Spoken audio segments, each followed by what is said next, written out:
Un prêtre, un Italien. Faria. Il était complètement fou. Fou? Quelle était sa folie? Figurez-vous qu'il promettait des millions. À qui voudrait bien lui rendre la liberté? Non, soyez tranquille, Dantès. Je ne suis pas fou. Ce trésor existe. Ma vie renferme un immense malheur. Un malheur que je n'ai pas mérité. Et je voudrais, pour ne plus blasphémer Dieu, pouvoir m'en prendre aux hommes de mon malheur. Ici, au château d'Yves, on n'enterrait pas les morts.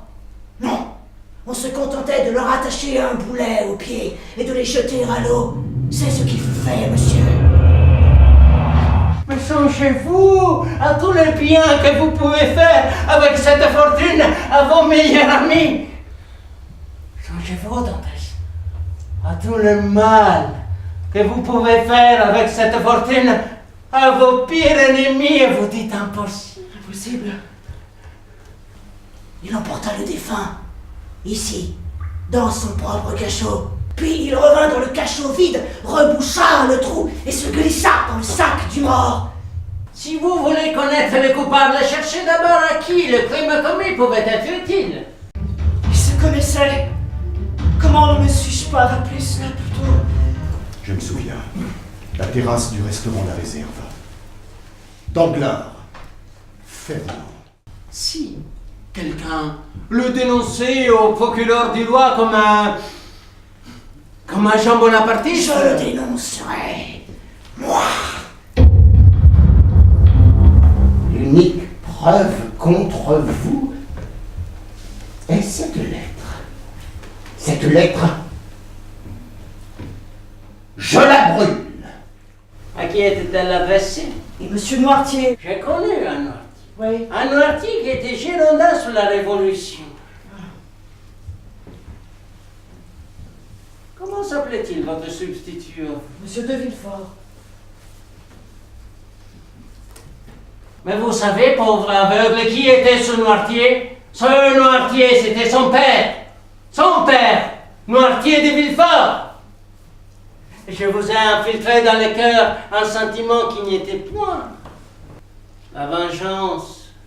1829. Vous revenez à Marseille. Nul ne vous reconnaît, tous ont disparu. Voici ce que vous apprenez.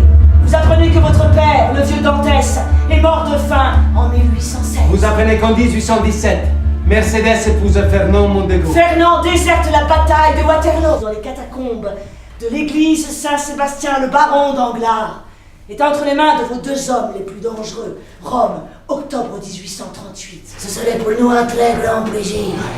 Non, que dire, un immense plaisir, hein, de vous tuer. Ah oui? C'est du fond du cœur, du fond. Non mi dispiace, signore barone Danglars. Siamo tutti due molto tristi, eh? Il nous est totalement défendu de verser une seule goutte de votre sang. Défendu? Absolument. Par qui cela vous est-il défendu? On meurt vite dans votre maison, mon cher de Villefort. La mort est entrée dans ma maison. Dites le crime, mon cher de Villefort. Le crime. C'était Monsieur Noirtier. Mon père? Oui, votre père, c'était lui qui devait boire la limonade. C'était lui qui devait mourir. Malheur. La fatalité vous frappe, mon cher de Villefort. Docteur, quand le crime entre quelque part, c'est comme la mort. Il n'entre jamais seul. Mais quel est donc ce spectre? Il semblerait être pourtant un homme revenant de l'autre monde. Et cet homme, revenant de l'autre monde, m'a sauvé la vie. Edmond Dantès, de quelle tombe es-tu donc sorti? Justice sera faite, docteur. Vous connaissez donc l'assassin? Docteur, je connais le nom du coupable. Mais donnez-moi votre parole d'honneur que vous garderiez enseveli cet horrible secret Vous entre avez nous. ma parole de Villefort? Madame de Villefort, je m'arrêterai de mes propres mains. Je ferai tomber sa tête dans cette flaque de sang. Et non, ce n'est pas Madame de Morcerf qui vient à vous. C'est Mercédès. Je ne connais plus personne de ce nom-là. Albert vous attribue tous les malheurs qui frappent son père, le comte de Morcerf. Ce ne sont pas des malheurs. Ce sont des châtiments. Des châtiments.